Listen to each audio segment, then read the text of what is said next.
Hello everyone, how are you all. आज जो हम लोग टॉपिक पढ़ेंगे that is dehydration of alcohols. और इस टॉपिक को पढ़ाते पढ़ाते I will be teaching you a few GOC tricks, कुछ ऐसे छोटे छोटे कॉन्सेप्ट्स जो कि पूरे ऑर्गेनिक केमिस्ट्री में बहुत जगह डायरेक्टली और इनडायरेक्टली यूज होते हैं, राइट। तो चलो हम लोग शुरू करते हैं फटाफट। सो डिहाइड्रेशन ऑफ अल्कोहल्स। अल्कोहल्स क्या होते हैं वो हम सबको पता है, ROH, तो जिसमें भी OH ग्रुप होता है वो अल्कोहल होता है। डिहाइड्रेशन क्या होता है? डिहाइड्रेशन मतलब पानी का निकल जाना, पानी की कमी हो जाना, राइट। तो whenever in a reaction water is released it can be generally called as dehydration. तो मैं आपको एग्जांपल देता हूँ सबसे पहले कि क्वेश्चंस किस तरीके के आएंगे, एंड अभी इसी वीडियो में मैं आपको बताऊंगा कि what is the mechanism of this particular dehydration और उसमें क्या क्या नुआंसेस होते हैं, क्या क्या छोटे छोटे पॉइंट्स हैं जो आपको एग्जाम में ध्यान रखने और जिसकी वजह से आपका आंसर गलत होने से बच जाएगा, ठीक है। तो पहले क्वेश्चन कैसा आएगा, तो मान लो ये क्वेश्चन है हमारा, प्रोपेनॉल हमारे पास है, हमने इसका डिहाइड्रेशन किया। तो जनरली एज ए कैटलिस्ट हम लोग H+ को यूज करते हैं। तो पानी निकालना है। अब पानी कैसे निकलेगा, देखो जी, यहाँ पे CH2 है ना, इसको मैं नॉर्मल H लिख रहा हूँ और यहाँ पे मैं एक और H लिख रहा हूँ। तो बेसिकली इस कार्बन के साथ 2 H, ठीक है। तो पहला फंडा समझ लो, जिस कार्बन के साथ OH जुड़ा हुआ है उस कार्बन के एडजेसेंट वाले कार्बन का हाइड्रोजन हम लोग यूज करेंगे। ये वाला H, ये वाला OH निकल जाएगा वाटर बन के, और अब जो पीछे बचेगा that will be CH3 CH2। भाई ये तो पानी बन के निकल गया। अब क्या होगा, इन दोनों ने तो बॉन्ड्स बना रखे थे, तो वो बॉन्ड्स को कैसे एड्रेस किया जाएगा, यहाँ पे डबल बॉन्ड बना देंगे। तो इसको, ये जो टाइप ऑफ रिएक्शन है इसको एलिमिनेशन रिएक्शन भी बोलते हैं।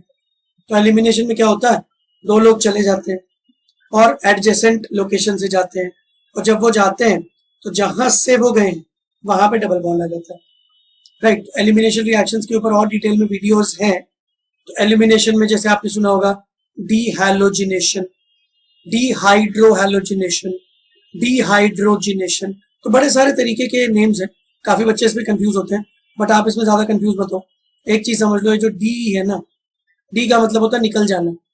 तो डिहाइड्रेशन मतलब पानी निकल गया, डिहैलोजिनेशन मतलब हैलोजन निकल गया, Cl2Br2।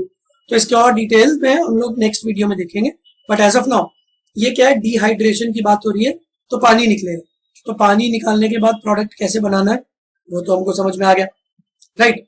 अब ये प्रोडक्ट के पीछे का मैकेनिज्म क्या है वो भी समझते हैं। और अगर आपको डिहाइड्रेशन से मल्टीपल प्रोडक्ट्स मिलते हो तो कौन सा प्रोडक्ट मेजर होता है, कौन सा माइनर होता है, ये भी हमको देखना है। चलो हम लोग आगे बढ़ते हैं और देखते हैं। तो मान लो हमारे पास जो कंपाउंड है,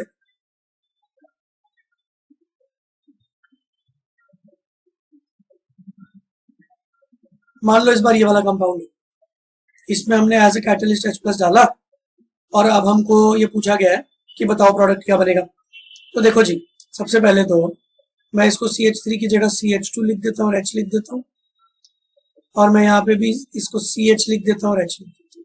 तो अब सवाल, जो मुश्किल सवाल है वो ये है कि OH तो ये जाएगा, बट इस OH के साथ ये वाला H जाएगा, येलो वाला, ये ब्लू वाला H जाएगा, ठीक है।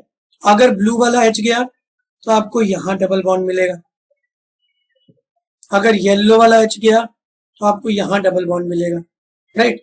तो या तो लेफ्ट वाला H और OH जाएंगे, या तो राइट वाला H और OH जाएंगे, तो उसके कॉरेस्पॉन्डिंगली आपको डबल बॉन्ड मिल जाएगा। तो बेसिकली यहाँ पे आपको 2 प्रोडक्ट मिलने वाले हैं, राइट। तो एक प्रोडक्ट हो सकता है CH3CH डबल बॉन्ड CH2, और दूसरा प्रोडक्ट हो सकता है CH3CH2CH डबल बॉन्ड CH2, ठीक है। ये है ब्यूट-2-ईन, इसको शॉर्ट में 2-ब्यूटीन भी बोलते हैं, और ये है 1-ब्यूटीन। तो अब पहला क्वेश्चन, ये कैसे हुआ, इसका मैकेनिज्म क्या हो बाद में देखेंगे, इसी वीडियो में थोड़ी देर में देखेंगे, बट पहले आपको कम से कम सही आंसर निकालना तो आना चाहिए। तो सही आंसर कौन सा होगा? Answer is this, the answer will be two butene.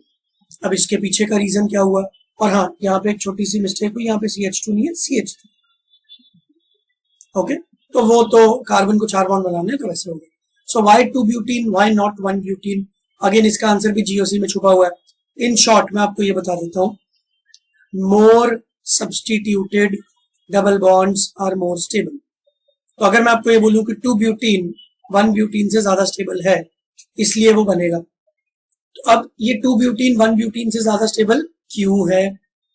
अब इसका जो आंसर है वो है हाइपर कॉन्जुगेशन में छुपा हुआ। हाइपर कॉन्जुगेशन के ऊपर सेपरेट वीडियोस है, but as of now hyper conjugation क्या होती है ध्यान से समझो। मैं नेक्स्ट पेज पे इसको करके दिखाता हूँ फटाफट, और हम लोग ये प्रूव करेंगे कि why two butene is more stable than one butene. इसके ऊपर पास्ट ईयर क्वेश्चंस भी आ चुके जेई और नीट में, राइट? तो ऐसा बोला गया था कि arrange these according to stability order, तो उसमें 1-ब्यूटीन भी था, 2-ब्यूटीन भी था, और भी 2-3 चीजें थी। तो कम से कम आपको एक चीज समझ में आ जाएगी कि 2-ब्यूटीन 1-ब्यूटीन से ज्यादा स्टेबल क्यों है। ठीक है, तो हाइपर कॉन्जुगेशन के ऊपर सेपरेट वीडियो है, बट यहाँ पे आप देखो कि ये जो डबल बॉन्डेड कार्बन होते हैं ना, इनके जस्ट एडजेसेंट वाले कार्बन को मैं अल्फा कार्बन बोलती हूँ। अल्फा एक ऐसा वर्ड है जो बहुत बार यूज होगा यहाँ पे। अल्फा कार्बन के ऊपर जो हाइड्रोजन होते हैं ना, उनको हम लोग अल्फा हाइड्रोजन बोलते हैं। ठीक है, तो अगर मैं आपसे पूछूं कि 2-ब्यूटीन में कितने अल्फा हाइड्रोजन हैं, तो देखो यार 3 तो यहाँ दिख रहे हैं, और डबल बॉन्ड के एडजेसेंट तो ये भी है, तो यहाँ पे टोटल 6 अल्फा हाइड्रोजन हमको दिख रहे हैं। अगर मैं इसकी बात करूं तो देखो ये है डबल बॉन्ड, डबल बॉन्ड के एडजेसेंट पहला कार्बन, चाहे लेफ्ट में चाहे राइट में। अब इस कंपाउंड में राइट में तो कोई और कार्बन है ही नहीं, तो लेफ्ट में ही है। तो जो अल्फा कार्बन है इसको बोलते हैं बीटा कार्बन, तो हमको बीटा से कोई मतलब नहीं है। अल्फा कार्बन के ऊपर 2 हाइड्रोजन है, तो मैं बोलूंगा यहाँ पे 2 अल्फा हाइड्रोजन। ठीक है, तो आप एक लॉजिक समझो पहले, ऐसा क्यों होता है वो भी सिखाऊंगा, don't worry. More the alpha hydrogens more the stability in case of butene double bonds. बात समझे? डबल बॉन्ड्स में जिन कंपाउंड्स में ज्यादा अल्फा हाइड्रोजन होते हैं वो ज्यादा स्टेबल होता है। ठीक है, तो कल को अगर मैं आपको 3-4 कंपाउंड्स दे दूं, सब में डबल बॉन्ड है, और आपको पता करना हो कि कौन ज्यादा स्टेबल है, तो आप चुपचाप सबके वो गिनो अल्फा हाइड्रोजन। ठीक है, मैं आपको एक और एग्जांपल कराता हूँ इसी पे। C double bond C, CH3 CH3 CH3 CH3, ये एक एग्जांपल है। ठीक है, दूसरा example C double bond C, CH3H CH3 CH3। तो ऐसे बहुत सारे कंपाउंड्स आपको एग्जाम में आएंगे। कंपाउंड्स नए नए होंगे, बट लॉजिक बिल्कुल सेम होगा। जिसको कॉन्सेप्चुअल अंडरस्टैंडिंग है, जिसको लॉजिक आता है ना, उसके लिए सब सिंपल है। तो अब आप मुझे बताओ कि कंपाउंड 1 और कंपाउंड 2 में कौन स्टेबल है, ये पूछ लिया हमसे एग्जाम में। अब आप क्या करोगे, ध्यान से समझो जी। C डबल बॉन्ड C को देखो, इसके एडजेसेंट कार्बन कौन है? ये एडजेसेंट कार्बन है तो अल्फा, ये भी अल्फा, ये भी अल्फा, और ये भी अल्फा। अल्फा कार्बन पे जितने हाइड्रोजन जुड़े होते हैं उन सबको हम अल्फा हाइड्रोजन बोलते हैं। तो ये सारे हाइड्रोजन, ये भी अल्फा है, अल्फा, सारी हाइड्रोजन अल्फा है, तो टोटल मिला के 12 अल्फा हाइड्रोजन है। ऑन द कॉन्ट्रेरी दूसरा कंपाउंड अगर मैं देखूं तो ये अल्फा कार्बन, ये अल्फा कार्बन, ये अल्फा कार्बन। ठीक है, तो अल्फा कार्बन के साथ जुड़े हुए हाइड्रोजन को हम अल्फा हाइड्रोजन बोलते हैं। ये वाला हाइड्रोजन अल्फा हाइड्रोजन नहीं है, ये वाला hydrogen directly double bonded carbon से जुड़ा। डबल बॉन्डेड कार्बन से जुड़ा हाइड्रोजन अल्फा नहीं होता, डबल बॉन्डेड कार्बन के जस्ट बगल वाला कार्बन, एडजेसेंट कार्बन के ऊपर जो हाइड्रोजन होता है वो अल्फा होता है। तो ये मिस्टेक बहुत सारे बच्चे करते हैं, प्लीज इसको मत करना। ठीक है, तो आपने नोट्स में लिख लो और स्टार मार्क कर लो। 2-3 तरीके के कलर्ड पेन होंगे, तो कलर कर लो, नोट बना लो, स्टार मार्क कर लो, हाईलाइट कर लो। अल्फा हाइड्रोजन कौन होता है? मैंने अपने करियर में कितने सारे बच्चों को इस हाइड्रोजन को अल्फा हाइड्रोजन बोलते हुए सुना, और ये गलती। अंडरस्टूड। तो इसमें कितने अल्फा हाइड्रोजन हुए, ये अल्फा है, ये भी अल्फा है, ये भी अल्फा है, तो यहाँ पे 9 अल्फा हाइड्रोजन आ गया।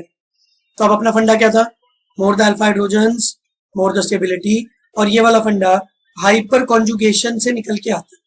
मैं आपको क्विकली अगर हाइपर कॉन्जुगेशन भी सिखा दूं, वैसे तो उसके लिए सेपरेट वीडियो है। तो सी डबल बॉन्ड सी के बगल वाले कार्बन के ऊपर का हाइड्रोजन, तो किस तरीके से मूवमेंट होगा, ये बॉन्ड इधर शिफ्ट होता है और ये बॉन्ड इधर शिफ्ट होता है, तो बेसिकली मूवमेंट ऑफ इलेक्ट्रॉन्स, ठीक है। यहाँ पे सिग्मा बॉन्ड भी मूव हो जाता है, सिग्मा इलेक्ट्रॉन्स, तो उसके डिटेल्स हम लोग बाद में देखेंगे दूसरे वीडियो में। बट एक सिंपल सी बात है, इलेक्ट्रॉन्स का रोटेशन, इलेक्ट्रॉन्स का मूवमेंट अगर हो रहा है ना, so that leads to stability. अब अगर इस कार्बन पे बहुत सारे अल्फा हाइड्रोजन है, तो यार सिर्फ यही वाला हाइड्रोजन थोड़ी इस तरीके से मूव करेगा, दूसरा वाला हाइड्रोजन बोलेगा कि भाई मुझे भी मूव करना है, तो सब लोगों को बारी बारी से अपना चांस मिलेगा। कहते हैं ना, why should that hydrogen have all the fun, ठीक है। तो हर हाइड्रोजन को एक एक बार करना है, तो जितने ज्यादा हाइड्रोजन होंगे उतनी ज्यादा बार इस तरीके की मूवमेंट होगी, and more the electronic movement more the stability. बाकी और डिटेल्स हाइपर कॉन्जुगेशन का स्पेशल वीडियो, बट अभी के लिए जितने ज्यादा अल्फा हाइड्रोजन होंगे उतनी ज्यादा स्टेबिलिटी होगी। दैट इज व्हाई ये वाला compound is more stable then compound number 1 is more stable then compound number 2। Understood. तो हमने अभी ये सीखा कि कौन सा कंपाउंड बनाना है। तो टॉपिक का नाम क्या था, डिहाइड्रेशन। OH निकलेगा, H निकलेगा, दोनों निकलेंगे, डबल बॉन्ड आएगा। बट आपको डबल बॉन्ड इस तरीके से प्लेस करना है कि more stable product should be formed, right. ये बात तो सही है। अब इसके पीछे का मैकेनिज्म समझते हैं। तो ये तो हो गया कि आंसर सही कैसे लेके आना है, बट उसके पीछे का लॉजिक क्या है वो देखते हैं। तो देखो, CH3 CH2 CH2 OH, ये कोई कंपाउंड है, हमने इसमें एज ए कैटलिस्ट H+ डाला, तो पहला स्टेप क्या होने वाला, देखो ऑक्सीजन के पास 2 लोन पेयर्स हैं और ऑक्सीजन अपना एक लोन पेयर H+ को दे देगा। It will be a coordinate bond. Coordinate bonds के बारे में मैं पहले बहुत बार बोल चुका हूं, एक बार फाइनली वापस बता रहा हूं। अगर एक लोन पेयर A B को देता है और कोऑर्डिनेट बॉन्ड बनाता है, तो कोऑर्डिनेट बॉन्ड बनने के बाद कोवेलेंट जैसा ही होता है, हमने उसको कोवेलेंट बना दिया। बट एक कन्वेंशन ये है कि जहां पे आपका एरो है ना, एरो का हेड, वहां पे आप नेगेटिव लगा दो, और जहां पे आपके एरो की टेल है वहां पॉजिटिव लगा दो। तो अगर आपने कोऑर्डिनेट को कोवेलेंट में कन्वर्ट किया, तो चुपचाप एरो की साइड में नेगेटिव और टेल की साइड पे पॉजिटिव। तो ये सेम चीज अभी ऑक्सीजन के साथ होने वाली है। अभी क्या होगा, CH3 CH2 CH2 OH और एक H। अब यहाँ पे देखो क्या होगा, ये जो H है, राइट वाला H, इस पे प्लस चार्ज तो था, सिंस कोऑर्डिनेट बॉन्ड इसकी तरफ बनाया गया तो इस पे माइनस चार्ज भी आ गया, और सिंस ऑक्सीजन ने अपना लोन पेयर दिया, ऑक्सीजन पे आ गया प्लस। अब खास बात सुनने वाली ये है कि ये जो हाइड्रोजन है, इस हाइड्रोजन पे प्लस पहले से ही था, माइनस अभी अभी आ गया, तो प्लस और माइनस ने न्यूट्रलाइज कर दिया। So that is why I am not going to put any charge on this hydrogen. तो भाई प्लस पहले से माइनस आ गया तो इसलिए न्यूट्रल हो गया, बट ऑक्सीजन के ऊपर आ गया प्लस, जो कि ऑक्सीजन को पसंद नहीं है। Why? Because oxygen is a very electronegative element. तो इलेक्ट्रोनेगेटिव एलिमेंट्स को अच्छा क्या लगता है, खुद के ऊपर नेगेटिव चार्ज होना, बट इलेक्ट्रोनेगेटिव एलिमेंट्स को ये अच्छा नहीं लगता है कि उनके ऊपर पॉजिटिव चार्ज हो। अब ऑक्सीजन ने खुशी खुशी में अपना लोन पेयर H+ को दे तो दिया, इस चक्कर में खुद पे ऊपर आ गया प्लस चार्ज। अब वो अपने प्लस चार्ज को ठीक करने के लिए कुछ सोचेगा।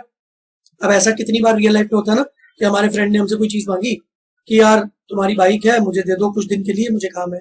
मैंने बोला चल ले जा, बट फिर उन कुछ दिनों में मुझे काफी बार उस बाइक की जरूरत पड़ी, उस कार की जरूरत पड़ी, तो मैंने वो सोचा कि अरे यार मैंने उसको दे तो दी, बट अब मुझे थोड़ी प्रॉब्लम होगी। तो सेम चीज ऑक्सीजन के साथ हुई है।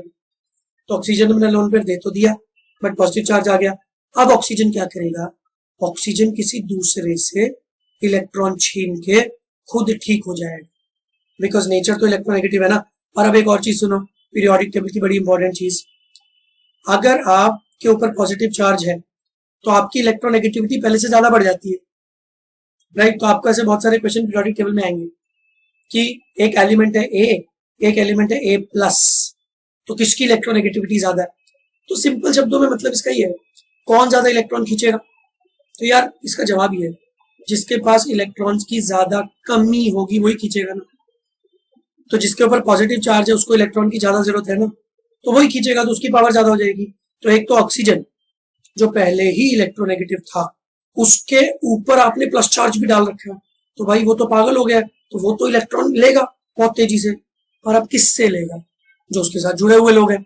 हाइड्रोजन से तो नहीं लेगा क्योंकि उसी को तो दिया, तो किसी और से लेगा। किससे लेगा?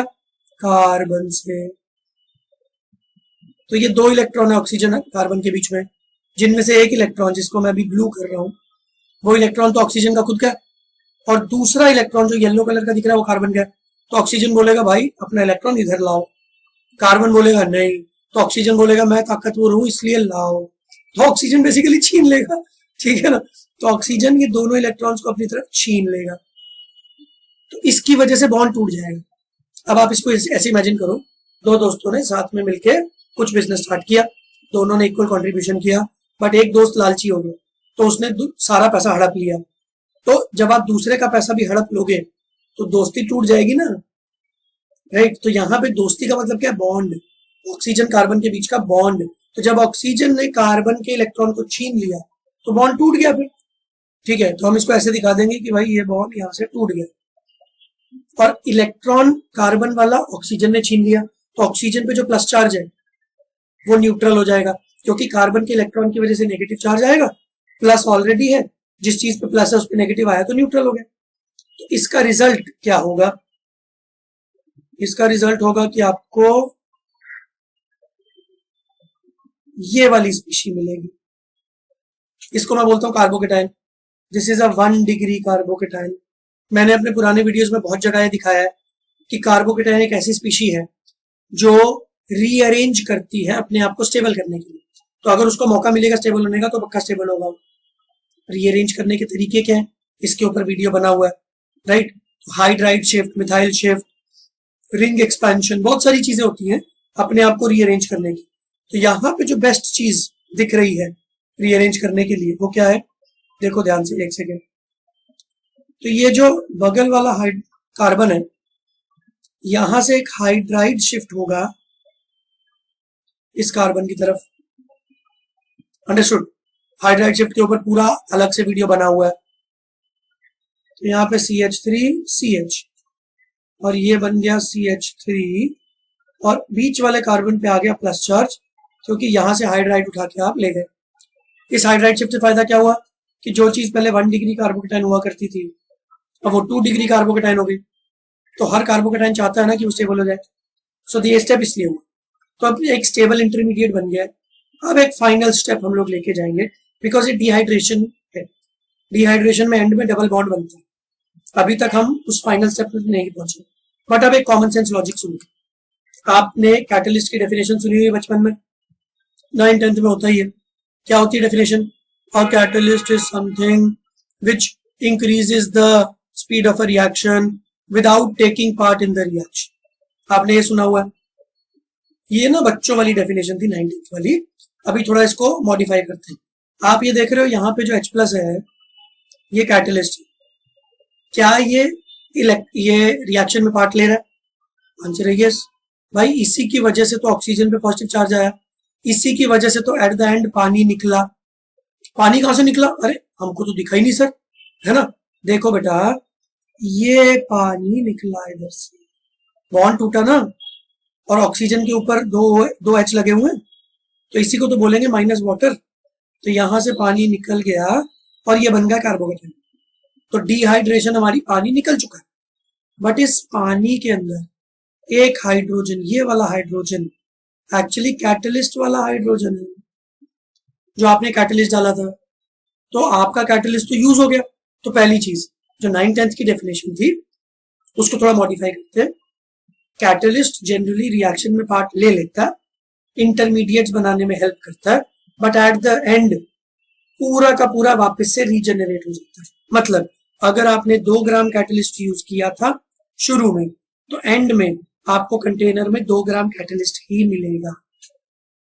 तो इसको देख के लोग बोलते हैं अरे मैंने 2 ग्राम डाला अभी भी 2 ग्राम है, तो रिएक्ट नहीं हुआ। नहीं, वो रिएक्ट हुआ, उसकी इंटरेक्शन हुई, बट एट द एंड उतना ही वो रीजेनरेट हो गया। ठीक है, तो अब एक अच्छा मैकेनिज्म वो होगा जिसमें जो कैटलिस्ट यूज हुआ है वो फाइनल स्टेप में वापस से निकल आए। तो सिंस आपने कैटलिस्ट शुरू में यूज कर लिया, तो अब मैं बस लास्ट स्टेप में क्या करूंगा, इस कैटलिस्ट को वापस से रीजनरेट कर दूंगा। तो मैं नेक्स्ट पेज पे इस कंपाउंड को लेके चलता हूं, CH3 CH प्लस, मैं इसको बोलूंगा CH2H।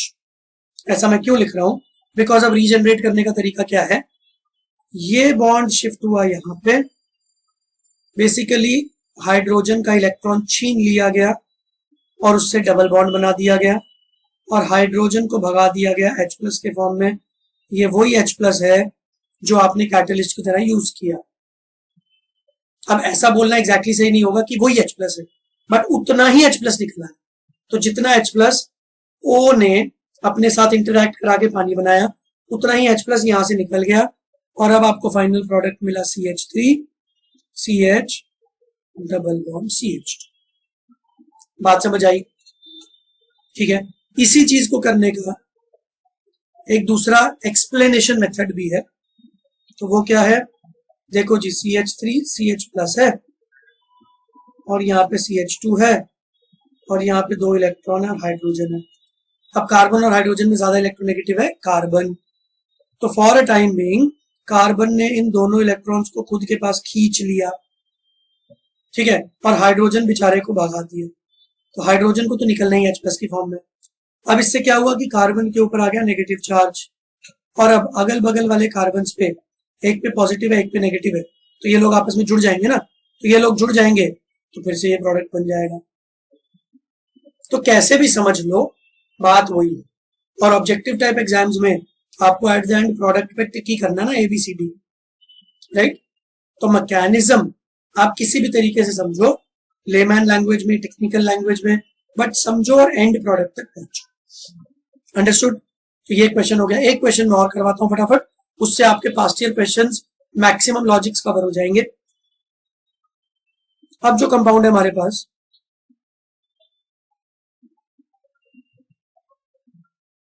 वन सेकेंड,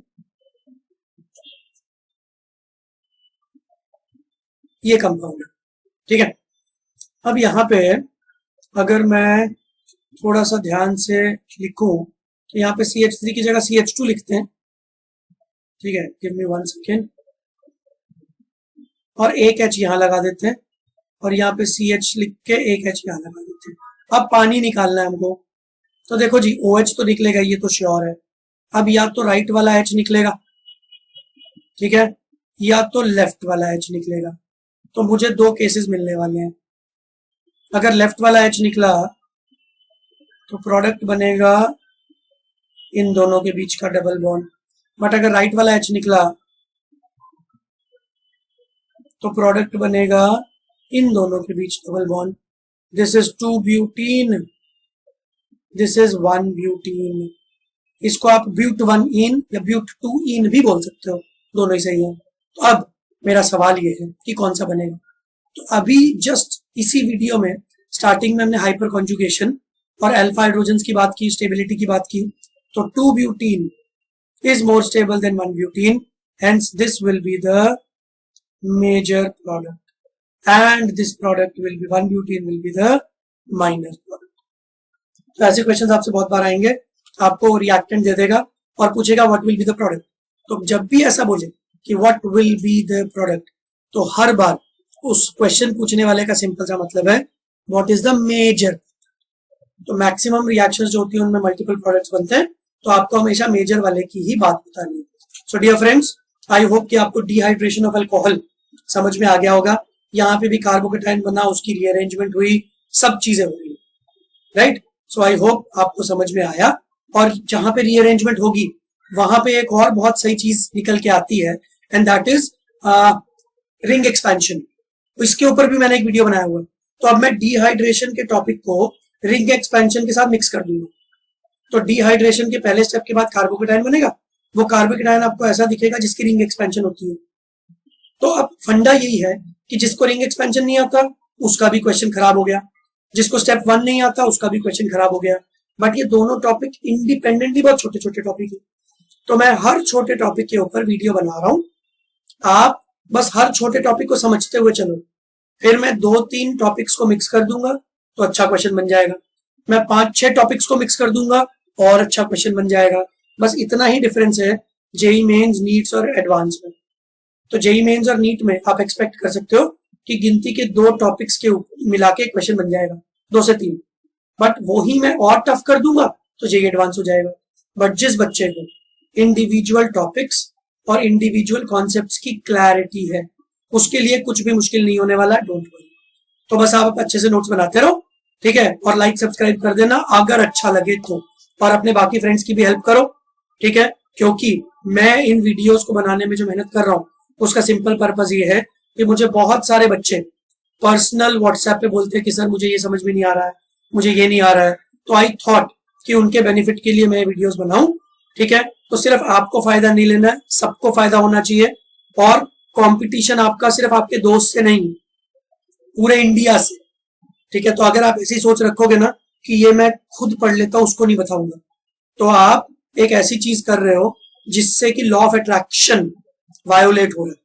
तो जो भी बच्चे ऐसे सोचते हैं ना, जनरली मैंने ऐसा देखा अपने करियर में हजारों बच्चों को पढ़ा के कि उनके सिलेक्शन के चांसेस कम होते हैं। तो एक दूसरे की हेल्प करो, एक दूसरे की सपोर्ट करो, एक दूसरे के डाउट्स क्लियर करो, उससे आपके सिलेक्शन के चांस ज्यादा बढ़ेंगे, राइट। चलो आज के लिए इतना काफी, ओके बाय बाय, ठीक है, नेक्स्ट टाइम मिलते हैं।